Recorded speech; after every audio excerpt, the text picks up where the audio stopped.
In Bear Country, Christmas excitement was mounting.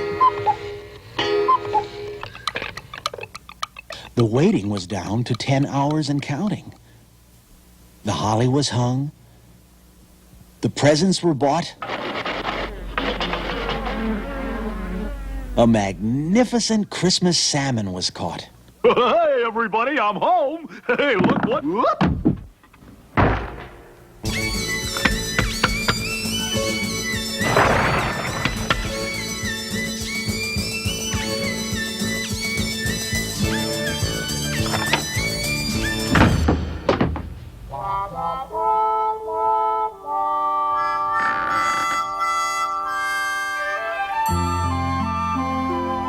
And now it was time for the most fun of all. Getting the tree. A tree full and fat. Straight, green, and tall. For the Christmas delight of the bears, one and all.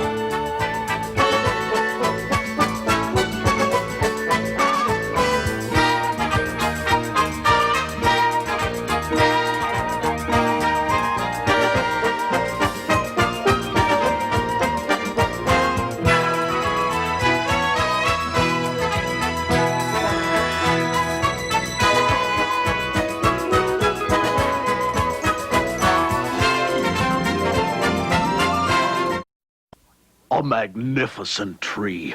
A tree full and fat, with oodles of needles and crannies and nooks. Get out the tree things. Where are the hooks?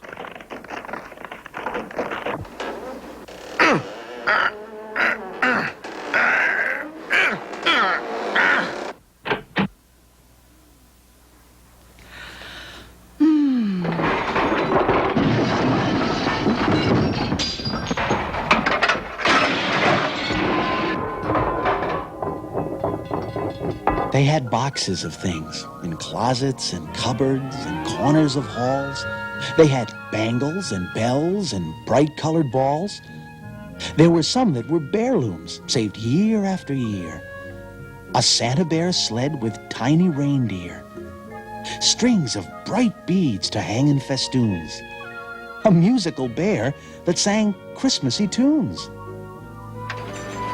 'Tis the season to be furry, especially if you're a bear.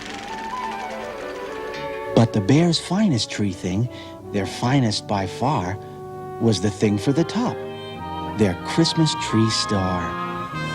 It had 18 points and was so glittery bright that the stars of the heavens seemed dim in its light. What an array. What a display. What a grand and glorious sight it will be when we hang all this stuff on our Christmas tree. Why, bears will come from near and far to see how Christmassy we are. Ta-da! So all the bears needed now, don't you see? All that they needed now was the tree. A tree straight and tall. Fine, full, and fat.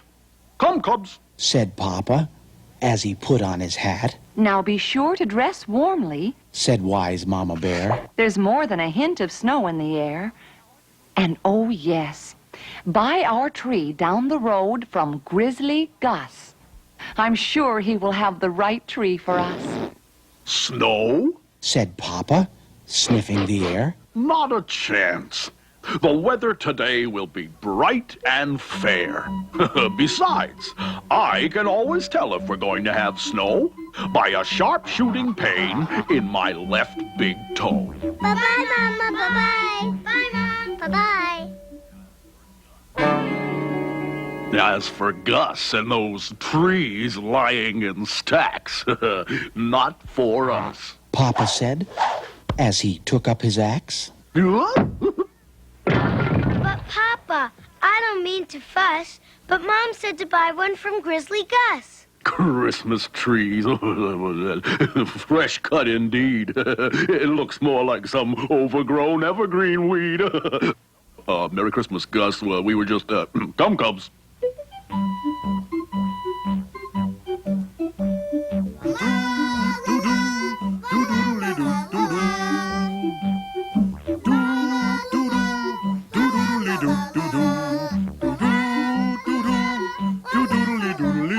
Now, brother and sister usually did what Mom said, but not Papa. Pop did whatever came into his head. And a fine, fat tree is what came into his head that particular Christmas. No matter what, no matter where, if it means going down to the Panama Isthmus, if it means climbing up to the top of Pikes Peak, I will find the right tree if it takes us a week. But, Papa, Christmas is just hours away. We must find our Christmas tree today. But Pop didn't hear. Papa was just a bit carried away.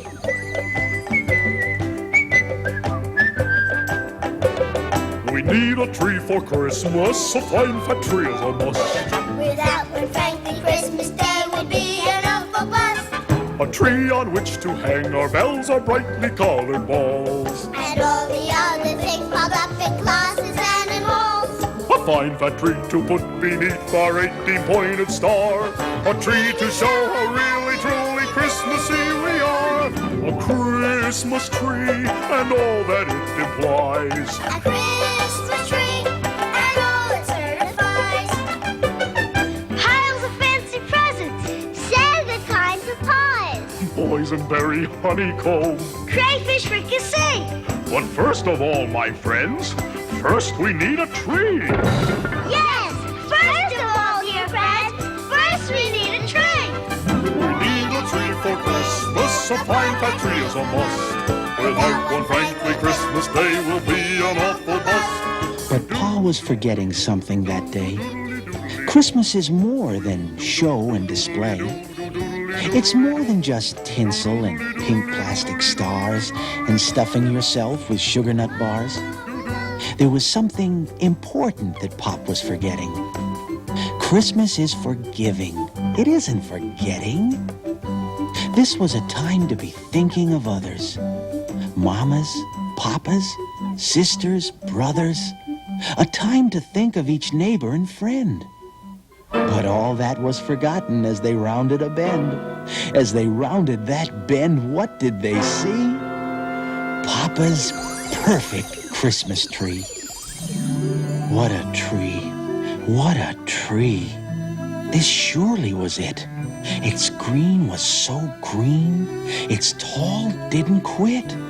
Its nooks all had crannies. Its crannies had nooks. The one question was, would they have enough hooks? What a tree for our bells, our bright-colored balls, and all the things stacked up in our closets and halls. The perfect tree to put beneath our 18-pointed star. The perfect tree to show how Christmassy we are. Stand back, Said Papa, making ready to chop. Wait! Sister cried. Hold it, please, Pop. On the timely advice of small Sister Bear, Pa managed to stop that axe in midair. And a good thing, too, for that Christmas tree trunk just happened to be the home of a skunk.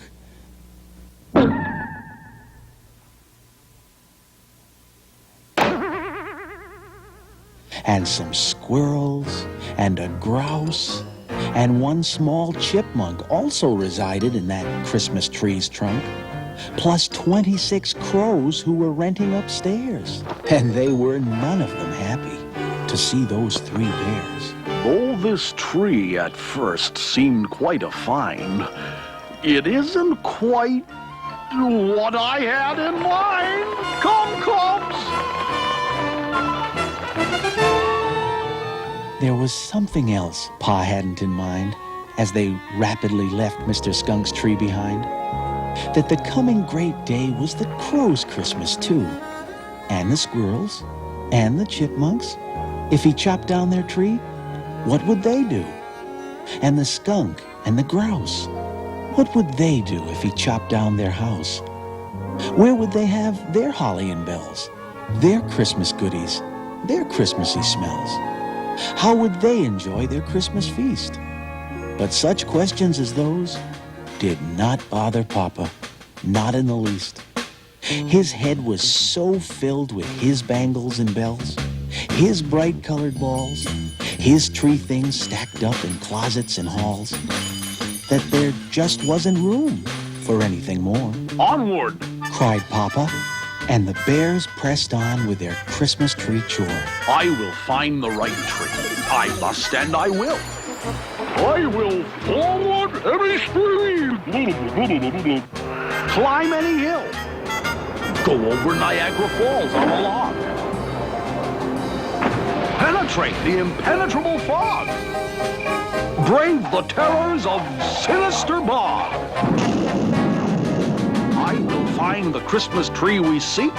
I will find the right tree if it takes us a week. No matter what. No matter where.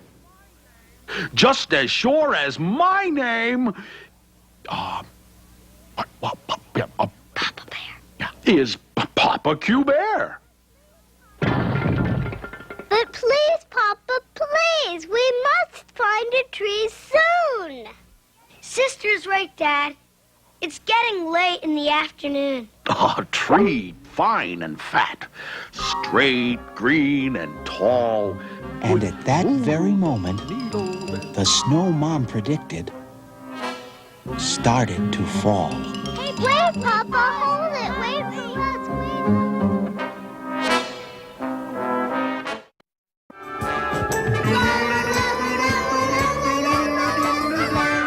A Christmas tree, it never fails. A Christmas tree, and all that it entails. 7 kinds of honey, Pails and pails and pails. Chopped sardines with cherry sauce. chocolate-covered snails. Chocolate-covered snails. Yeah! Yes, a Christmas tree is something we cannot do without. Because a tree with all the trimmings is what Christmas is about. What a tree. Yeah, it's really a beauty.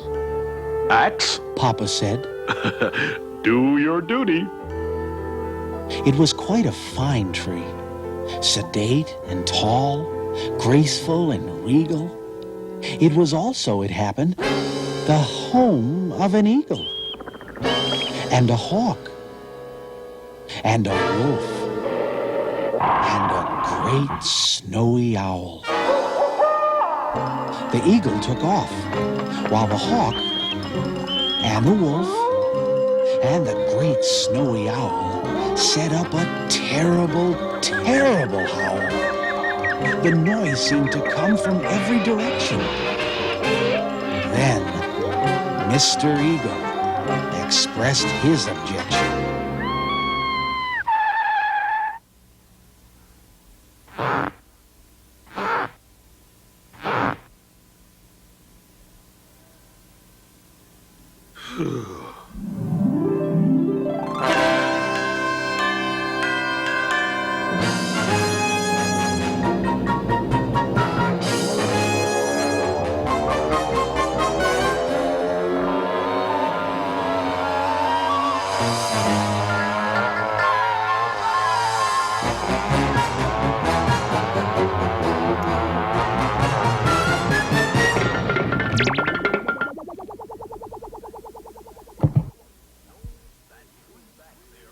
No, that tree back there wasn't quite it.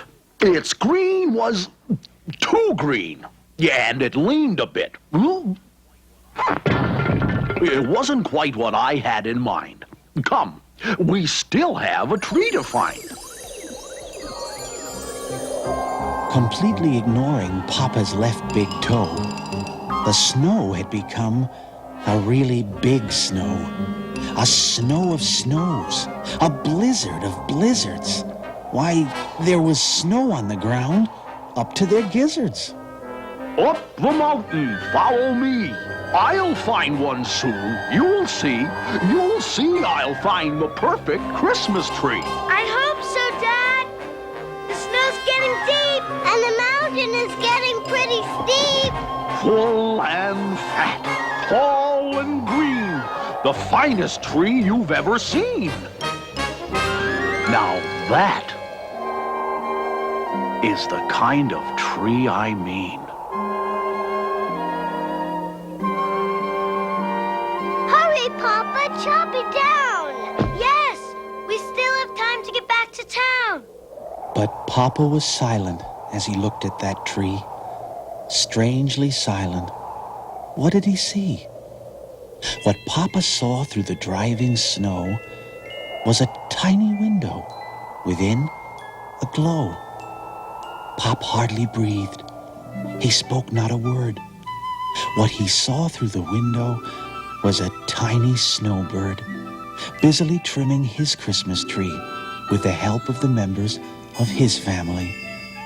Their tree was a twig decorated with seeds that the tiny snowbirds had collected from weeds. And for the first time that day, Papa saw Christmas in a different way. Maybe it was the tiny twig tree, or maybe the seeds that helped Papa see the other guy's needs. Merry Christmas! But whatever it was, Pa shouldered his axe and spared the tree. He remembered what Christmas is really about. He'd had it all backwards and inside out. This is a time to be thinking of others. Mamas, papas, sisters, brothers, fellow creatures great and small, fellow creatures one and all. But, Pop, Said the cubs. what about our tree? The tree for our bells, our bright-colored balls, and all that stuff in our closets and halls. No problem at all. There's no need to fuss. We'll go back and buy one from Grizzly Gus. Grizzly Gus? But, Papa! Don't bother me with questions, please. Here now, hop to it. Put on these skis. So Pop and the cubs put on skis and went back for one of old Grizzly's trees.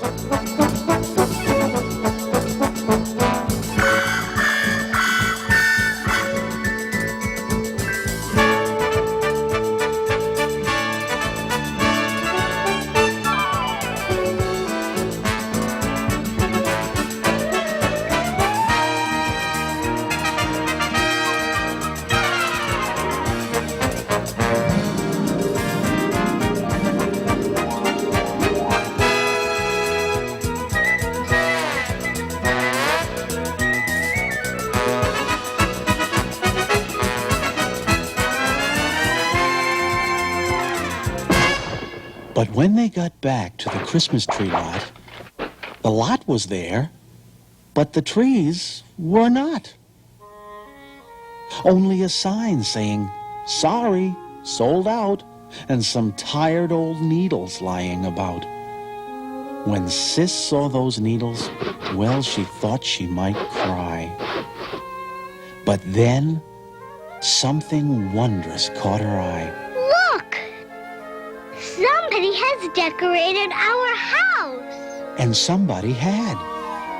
The chipmunk, the skunk, the crows and the grouse, the eagle, the owl, and all of the others, and quite a few of their sisters and brothers, were returning the kindness Pa showed those snowbirds. The bears, they were speechless. They just had no words. All of the bear's tree things were there. The bangles, the bells, the musical bear, the Christmas tree star, the Santa Bear sled. Why, everything's shining. Sister suddenly said. Then, a very special starry light filled the sky that Christmas Eve night. It didn't come from that pink plastic star. It was the light of the Christmas star. The true Christmas spirit shone down that night. It filled the whole sky with a lovely light. It charged the cold, clear, bare country air. It reached the heart of every bear. and their fellow creatures, one and all, nature's creatures, great and small. The Christmas star, it says to us, there's more to Christmas than the fuss. There's kindness, love, and warmth, God bless. Squeezes, hugs, and happiness. The Christmas star, it says to us, there's more to Christmas than the fuss. The Christmas star reminds us all to love God's creatures, great and small. Not just bears like me and you, but nature's other creatures too. Wiggly worm and platypus, weasel, hippopotamus. Yes, and even people too. They are nature's creatures too. So Merry Christmas to us all, fellow creatures one and all. So Merry Christmas, one and all, fellow creatures great and small. Merry Christmas, one and